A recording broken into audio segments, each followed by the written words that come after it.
पहिले 2 दिवस शरीराशी लढलो, आज मनाशी लढायची वेळ आहे.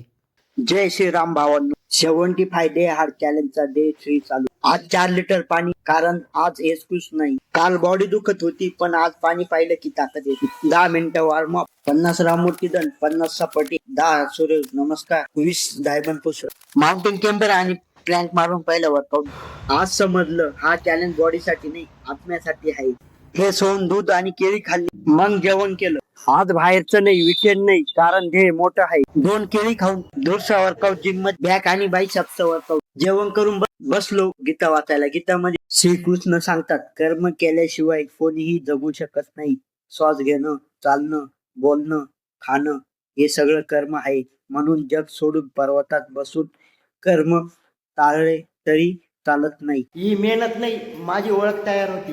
ही माझी आजची शेल आणि पाण्याचा पुरावा. मी थांबणार नाही, कारण की मला माझा जुना मी मारायचा आहे. शिस्त सांगती तू बदललास, वेदना सांगतात तू जिवंत आहे.